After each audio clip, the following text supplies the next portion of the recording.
There's a time to be born and a time to die, a time to weep and a time to laugh, a time to mourn and a time to dance.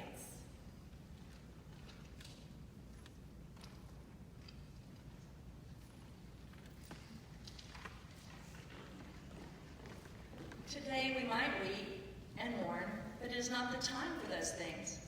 Today is the time for laughing and dancing because we are celebrating the beautiful and abundant life of Martha Krueger, Bill's wife, Maya and Kimberly's mother, Will, Skylar, Rick, and Brooke's Mimi, John and Warren's mother-in-law, and your beloved friend. Her final wish was to have a celebration of life service here in this very room, and celebrate is what we're going to do today. But I can't promise that a few tears won't be shed in the process. Our family wants to thank you from the bottom of our hearts for your presence here today as we celebrate Martha's life. You have given us a gift by being here, and our hearts are full. Martha was the only child of Marvin and Evelyn Meadart. She was born on September 11, 1940, in the small town of Lampasas, Texas. She has described her childhood and teen years as nothing short of idyllic. As their only child, she was doted on by her parents. They fostered her independence and left her a legacy of love, a trait that she has certainly passed on to Kimberly and me and our families. Her maternal grandmother lived in a small house on the back of their property, and it was Grandma Meadart who introduced Mother to Jesus.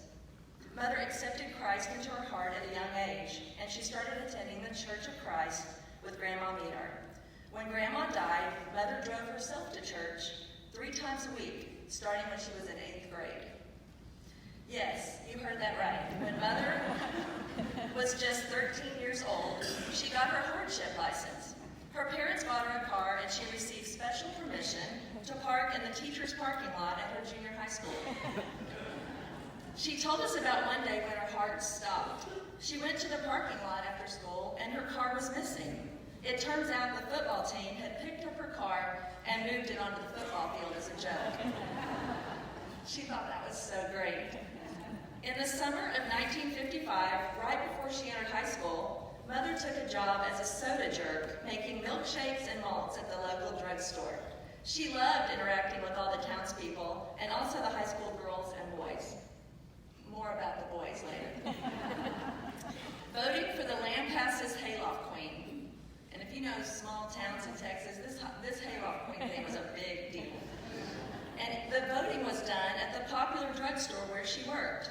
The prestigious Hayloft Queen honor usually went to an incoming high school senior. Not that year. For the first time ever, a soon-to-be 9th grader won the coveted honor. Later in the video, you can see her picture on the front page of the Lampasas paper. She was so beautiful. High school went pretty well for her. Aside from being chosen Hayloft Queen and making excellent grades, she was elected class parliamentarian, class favorite, football queen, cheerleader, Miss Lampasas High School, Kiwanis Princess, Booster Club president, and she was editor of the yearbook. The only blemish on her resume was being named Homecoming Queen alternate. Bill Krueger asked if it was too late for a recount. Mother described her high school years as straight out of an awesome 50s movie. Bobby socks, poodle skirts, cruising the drag with her friends every night, drive-in movies, Coke floats, dancing, all while never touching alcohol and faithfully attending church 3 times a week. Her life was abundantly happy. I need to digress a bit in this story to mention the spring of 1956. Mother was in the second half of her glorious first year of high school. I'm so glad now that years ago I asked her to write about the night that she met the infamous Bill Krueger. I'd like to read you her love story in her own words. It was April 1956. After much begging, I persuaded my parents to allow me to board a bus, it's 9th grade, and travel to Johnson City to visit my dear friend Camilla for the weekend. This would be an adventure for me, as Camilla was 18, and she was afforded privileges that this 15-year-old did not have. Camilla invited me to join her and her friends at a dance in Fredericksburg at a place called Pat's Hall. This would not have been allowed by my parents. During the course of the evening, Camilla said, "Martha, look in the doorway. That is Bill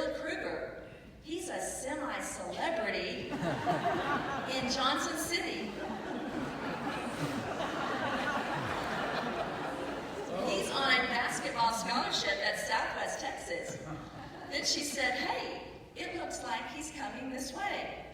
"Martha, he's coming straight to you." She says, "This tall, dark, handsome guy asked me for a dance. We danced, and before returning me to Camilla, he asked me for my phone number, and yes, I gave it to him. A couple of weeks later, he phoned, and we made plans for a Saturday night date in Lampasas. It was a 60-mile drive from Johnson City. This happy turn of events presented two huge problems for me. One, I couldn't let my parents know I'd met an older boy at a dance hall in Fredericksburg. And two, I had a 10 p.m. curfew.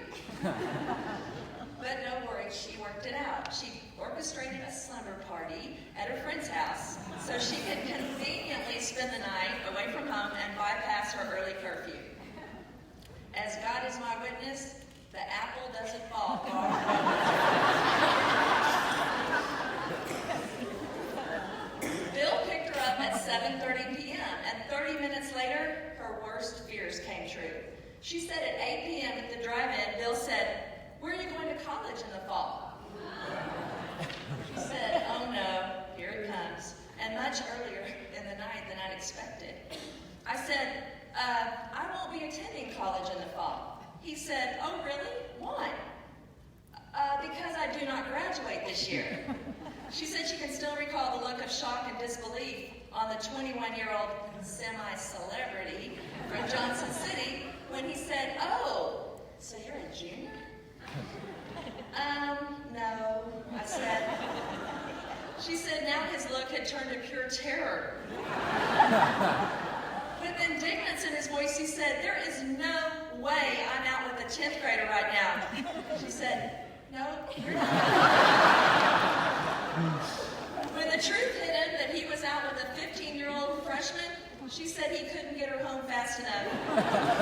And she arrived at the slumber party before anyone else had gotten there. Fast forward 3 years.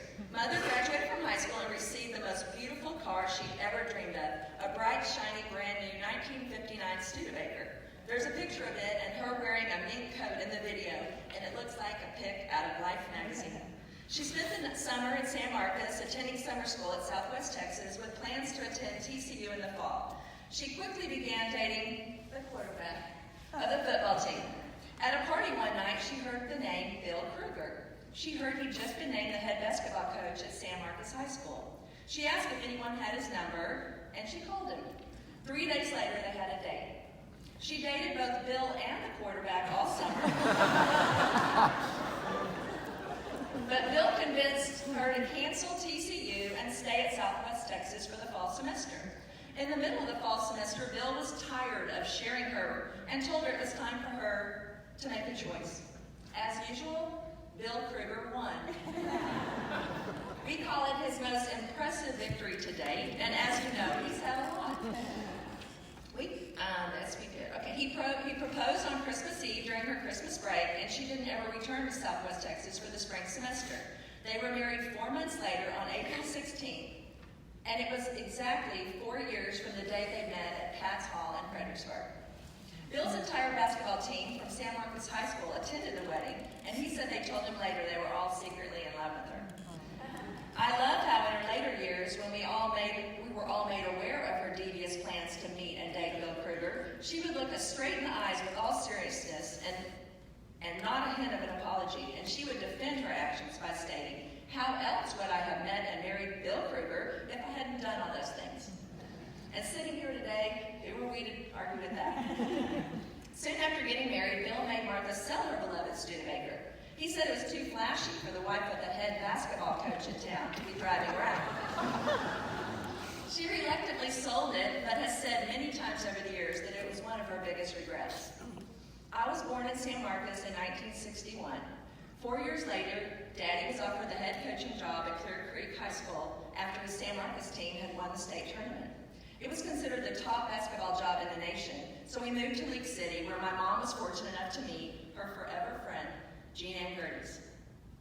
We're sure that after meeting Jesus and then her mother and dad, it was Jean Ann next in line to reunite with her in heaven, and we are very happy about that.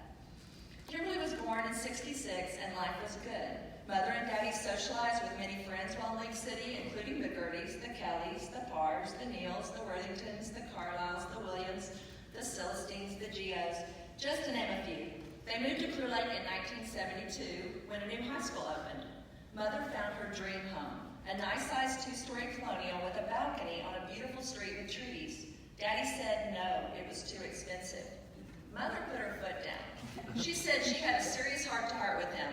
One wouldn't ever tell her the exact words, but she did remind him about having to sell her beloved Studebaker all those years ago. Needless to say, he relented. Mother was a stay-at-home mom until I went to college. She took a job at Clear Lake High School as registrar when I left and worked there for 17 years. She cherished her time working there with Jean Ann, Diane Kennard, and her dear friend Ralph Parr, and so many other wonderful people, many of who are here today. As our mother, she was loving and supportive, but she was so strict. She literally could be scary strict. Kim and my friends were all afraid of her. There are some here today, Laura, Ginger, Lisa, who can testify to how scary she was. She made it her job to know exactly where we were going and who we were going with at all times. I told her in the hospital that looking back, she was exactly what I needed. It was very difficult at times to attend Clear Lake High School alongside my dad, who everyone knew, but Kimberly had it doubly so because she had both parents there, and my mom made it her mission to know everything. That didn't stop Kimberly from trying to get away with stuff, but she never seemed to succeed. Sorry, Kim. Mother sacrificed her own wants and needs to give me and Kimberly everything we wanted or needed. She sewed many of our clothes, and she taught us how to bargain shop. Anyone who knows Mother well knows this about her. Everything in life was black or white to her, including her wardrobe. Daddy didn't attend church during those years, but Kim and I have memories, not always fun, of attending church 3 times a week with her at the Church of Christ. Looking back, it's so admirable to see her single-minded dedication towards our spiritual growth. Kimberly and I both consider it to be the greatest gift she ever gave us. The second best gift she gave me is Kimberly. I don't know how I'd go through this loss without her by my side. The fact that she has tons of friends here today who drove all the way from Dallas is a testament to how great a friend she is. Mother was no doubt the leader of our family. Daddy was gone a lot at night with his job coaching or scouting basketball teams, and she ran a tight ship with us as well as him. Daddy always said, I may be a coach and a successful one at that, but your mother is the athletic director of this family. One of the hazards of moving to Clear Lake High School was Daddy had to compete against his previous high school, compete against his previous high school, Clear Creek, and the coach was one of his former players, the beloved Buddy Carlisle. This was not fun. Can you imagine how much the Clear Creek fan base hated my dad after he left for another high school within the same district? Believe it or not, my mom lost a few friends over the move, and I can still remember it being very difficult for her at times. One time, after losing the Creek, Daddy said he came home with his head and shoulders down, feeling sad and dejected, needing a little love. He said, just don't know what happened tonight. He said she looked him straight in the eye and said, do you want to know what happened? He shook his head yes. She said, you got your rear end out, Coach, tonight. He said it was the very last words he expected to hear, but that they were the truth. That was the way she was. She did not mince words, and she always told it like it was. Along with being tough on all of us, she was very protective. Think about it. She sat in the stands while Daddy's teams were playing basketball 2 times a week for over 24 years. During those times, she overheard some negative comments about the coach, her husband. She said some players' parents and even some fans erroneously thought they could be making better coaching decisions than Daddy. She said usually the criticisms would go something like this: we'd be winning right now if my little Johnny was in the game. When all those comments occurred within her hearing, she had a way of shutting people down without saying a single word. In her seat, she would obviously and slowly turn around and give the offender what our family refers to as the look. It was a successful weapon, and she had it perfected. If you were never on the receiving end of it, consider yourself lucky. When I applied for colleges, I got accepted to all three. I proudly announced to my parents that I would be following in their footsteps and would be attending Southwest Texas. My mom smiled sweetly and said, "Oh, that's great, honey, but your dad and I have decided not to pay for you to attend there." I said, "What? I was born in San Marcos. You and Daddy both went there. Besides, I don't have a penny to my name."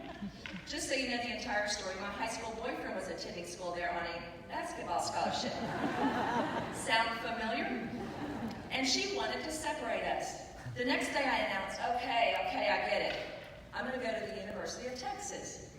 Again, she said, UT is a great school, but your dad and I have decided not to pay for you to go to school. Turns out Austin was just a little too close for San Marcos for her taste. I said, the only other college I applied to is A&M. Bingo. Honestly, attending A&M was one of the best decisions my mother ever made for me. A week after arriving, I broke up with that boy and I've never looked back. Things worked out so well for me that she made the same generous offer to Kimberly, allowing her to go to school anywhere she got accepted. But we'll pay for A&M. Sometimes Mother really does know best. Mother made it very clear to me and Kimberly many times over that if she had gone out and handpicked her sons-in-laws, she couldn't have done a better job than Kimberly and I had done on our own. She loved them and they loved her. However, she was never happier than when she became a grandmother. She said her grandchildren were her pride and joy, and she had a special relationship with all four of them. Mother loved her family.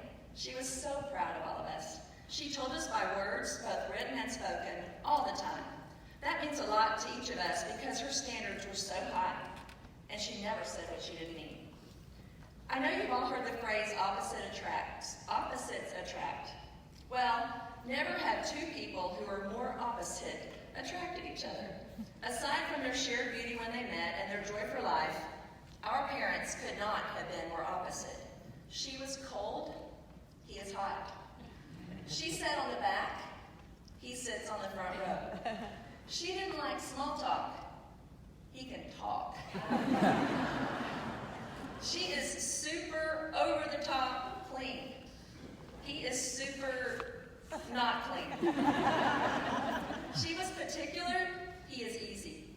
She was reserved, he is outgoing. She was thrifty, and he is, well, we don't really know how he spends money because she never let him spend it. I could go on and on, but you get the picture. One of the most stressful times in Mother and Daddy's life was when Kimberly was diagnosed and hospitalized with a life-threatening illness. Mother dropped everything to go up and stay in their home and take care of Rick, while Warren worked and visited with Kim and her doctors in the hospital. For weeks, the doctors didn't know what was wrong with her. The Center for Disease Control was called and flew in from Atlanta. They arrived at Kim's house, suited up in hazmat suits and with masks on. They were checking for what they were afraid might be the first case of botulism in the county in over 30 years. It was a big deal. The scientists went straight to her refrigerator where they had planned to take samples of all of her food items. To their horror and surprise, Mother had beat them to the punch. Upon arriving at Kim's home, the first thing she did was go straight to the refrigerator, empty everything in it, and scrub it clean. The scientist had to fly back to Atlanta empty-handed. Kim was finally diagnosed with myasthenia gravis, and thankfully, she has made a full recovery. Other than family, friends, basketball, traveling, and attending church, Mother's biggest passion was bridge. She loved playing duplicate bridge, and she loved all the friends that she made playing over the years. I'm so happy to say that the last time she played with her dear friend Joan, about a month ago, she won. In her final days at the hospital last week, she told us several times that we needed to be involved in a Sunday school class like she and my daddy have here. And she told us we need a Bruce in our lives. You will hear some words from Bruce shortly. Mother had our full attention when she spoke of these things because she was exhausted. She lay dying in a hospital bed, and we knew that these were some of her final words she would speak to us. Because her words were so few and far between, every time she spoke, we'd jump up and listen. One day she motioned for me to come over to the bed. She said, "No tomatoes." I said, "Got it."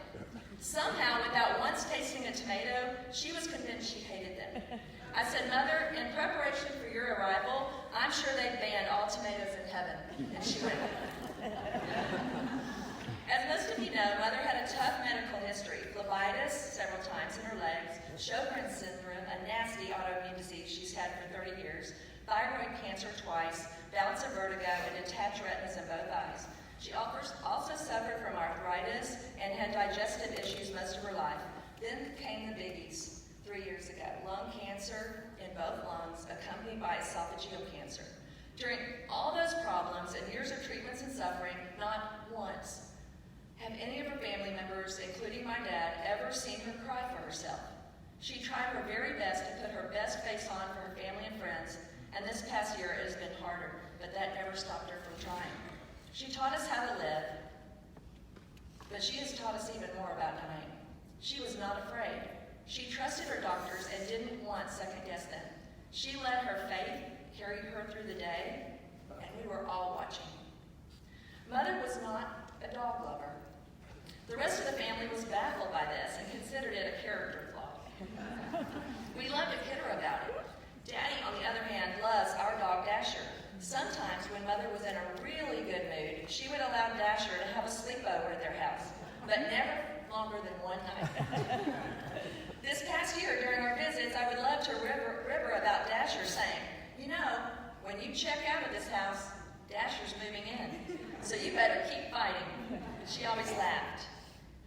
I will miss making my mom laugh. Mother wasn't the only one suffering the past few years. Daddy really had to change his lifestyle because the sicker she got, the less she left the house. She didn't allow visitors the past year or so. She didn't want people to see her in her weakened state. She knew her body was failing her and that she didn't look healthy. She preferred to keep friends and even some family members at arm's length. If she did that to you, please understand it was just her way. I visited her several times a week, but it was Daddy who carried the burden. She didn't want anyone but him to see how badly she was suffering, and I know it was very hard for him. Because my mom didn't want anyone in the home, once she got really sick, my dad became the housekeeper and the cook, meaning he heated up her soup in the microwave. Not too long ago, I texted my dad about something, and he texted me back saying, can't answer right now, mopping. I was impressed, and I told him so. I said, that is awesome, Dad. He texted back, not sure if I'm doing a good job or not. I replied, well, I'm sure she'll let you know. 5 minutes later, I got the shortest text I've ever gotten from my dad. 2 words, not good. He also has learned to do the wash, although the first time she had him do it, he had to ask her where our laundry room was. I mentioned that she was particular, but really, she was obsessive when it came to cleaning. She made him wash the white kitchen towels separately from the white bath towels. This is something that caused him great turmoil and distress, as he never wanted to get in trouble. God forbid he get a white bath towel mixed up with a white kitchen towel. Poor guy. He also learned to vacuum. According to Mother, when he first started, he would vacuum one room at a time in their small garden home. After each room, he would stop, turn off the machine, plop down in a chair next to hers in the living room, and let out a long, loud sigh. She asked him, why do you do that after every room? He explained to her that vacuuming was really tiring and that he just needed to rest between rooms.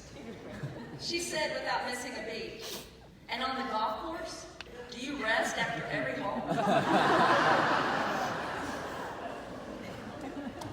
When Mother went to the MD Anderson emergency room a few weeks ago and they admitted her for the last time, it was 4 days before I went to see her. I would call her every morning and she told me not to come because she needed to save her energy. Yes, even her daughters had to ask for permission to see her. It's just the way she was. I was anxious and I was worried. Finally, without her permission, but with the encouragement of my best friend Laura and Charlene Miller, I went to the hospital. Thank God I did. I walked to her bed and said, hi, Mama, your firstborn's here. She only said, I want to go home. I said, I know you do, Mother, and I stepped back. Then I went back to her and I said, wait, are you talking about your home on Tallow Forest in Bay Oaks? With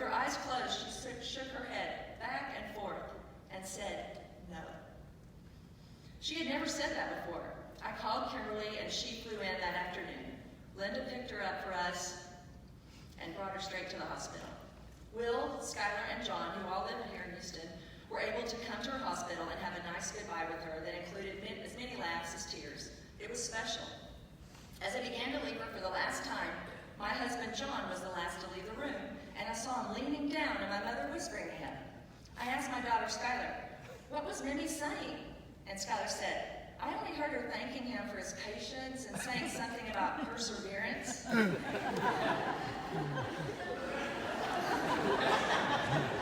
When John came out in the hallway, I asked him if she was referring to me. John, my husband, said, "Well, she didn't mention any names." When I went back in, I said, "Mother, what the heck?" And she just giggled. Once Kimberly and I knew her wishes, although heartbreaking, it was easier to know what to say to her. We had questions that had to be asked, now or never. We left nothing unasked or unsaid in those next few days. We shared our love and apologized for our mistakes. She said, "No regrets." She asked if we planned her service. I told her, "Well, Memorial Day weekend is approaching. Can we have it on Tuesday?" She said, "Just get me on the ground. Family only. You can have my celebration of life anytime it's convenient for everyone. I know it will be great, but I won't be attending." She asked for only one song, "I Can Only Imagine," which Shauna sang so beautiful earlier, and she loved that I was speaking. I told her some of the things I planned to say, and she seemed pleased. I have no doubt she would have told me if she didn't. She also asked if the grandchildren were speaking, and I said yes. I said, "And we're also thinking about asking Claudia to speak." She said, "Perfect, but tell her to keep it short." About 6 months ago, I went to the cemetery and picked out plots for my parents. My mom said she had specific requests for her burial and service. Surprise, surprise. She wanted to be buried in a pine box with no flowers on top and no one in attendance at the gravesite except the family. She was so practical about everything. Can you imagine how embarrassed I was to tell the funeral director? I really love my mother dearly, but we want her in a pine box, no flowers. The day before she died, she said, "Remember, I want a closed casket." I said, "Are you kidding me? We're not even bringing your casket to the UBC. We don't want all your friends to think we didn't love you. Sticking you in a flowerless pine box." She got a big kick out of that. And by the way, we did not put her in a pine box. And please don't tell her when you see her. Later that very day, she told us, "Remind Daddy to throw away the potatoes and the onions in the pantry tonight when he gets home, and have him cancel my Medicare next week." She was certainly one of a kind. Planning for this celebration service has been both difficult and exhilarating. My sister has been the biggest blessing to me. She was so loving with Mother and stayed many sleepless nights with her in the hospital without complaining. I don't know what I would do without her moving forward. One of the biggest surprises was when Skylar found Mary's mother's diary last week. Please don't judge, but we couldn't wait to open it. If you know anything about our mother yet, we all know that there's no way she left that diary behind by accident. Her house was spotless, and she'd been getting rid of things for us for years. The diary caught me personally by surprise because since high school, Mother and I had an ongoing argument, several times a year probably, about whether she did or did not read my diary when I was in high school. I told her there was no way she could have discovered all my hiding places for my cigarettes in high school without reading that diary. She always swore she didn't read it, and I didn't believe her. During her final hours, she said, "Bill, you know Christy still thinks I read her diary when she was in high school?" I said, "Mother, now is your chance to come clean. In fact, it's literally now or never to fess up." She shook her head no. I said, "Wow, Mom, I really thought you had." And she said, "I know." So, to find that she had kept a diary and that she knew us well enough that we would read it from cover to cover has been a great big present for us this last week. We have spent hours reading it and laughing. At one point, Daddy came to the dining room and asked, "What is so funny?" We showed him the diary, and he said, "Is there anything in it about me?" I said, "As a matter of fact, Dad, we we just spotted your name in here." He settled in his chair and sat back and said, "Read it to me." Actually, it was on the very last page of her diary in the memorandum page, and it said, "I have had dates with Buddy Shirtliff, Tony Roy, Larry Morris, Dwayne Manning, Scott Cloud, Pat Cochran, Robert Crocher, Jody Smithwick, Thomas Martin, Milton Telgar, Hula Yarborough, Jackie Hodges, Ray Buchanan, Thomas Klepler, Jimmy Ballo, Wesley Woods, Dick Johnson, Vaughn Van, Ken Pritchett, Dwayne Snell, Roland Cowan, Keith Carter, Robert Thomas, Randolph Scott, John Early, Bill Krueger." And the list goes on. Daddy couldn't stop laughing after hearing that, and he said, "All those boys wanted her, and I got her." On her last day, I told her that many people felt like their loved ones could send them signs from heaven, and that it brought them great peace. Just as I was preparing to ask her if she'd send us one, she said, "I won't be doing that. I will be in heaven with Jesus, and my work here is done." I've never met anyone more sure of herself and her convictions and her faith than my mother. I am proud to be a chip off her block. Kimberly and I were very aware that the end was near, and we made the most of it. Daddy was having a harder time and talking a lot about getting her home. About 6 hours before she passed, she told Daddy to come to her bed. She sounded strong as she told him she loved him, but that she was tired. She said her time here was over, and that she was so ready to be in heaven. It was the greatest gift she could ever given him, because from that moment on, he agreed to start letting her go.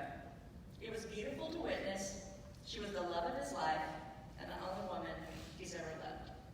About 3 hours before she passed, Mother had the biggest smile I've ever seen on her face. I grabbed my phone and took a picture of her. I said, "Mother, why are you smiling?" She opened her eyes and said, "Because of who I'm about to meet." I have never lost a parent before, but she made it as easy as this difficult thing can be because of her undying faith in where she was going. Mother was a planner, but she could not have orchestrated her final hour on this earth any better than it was.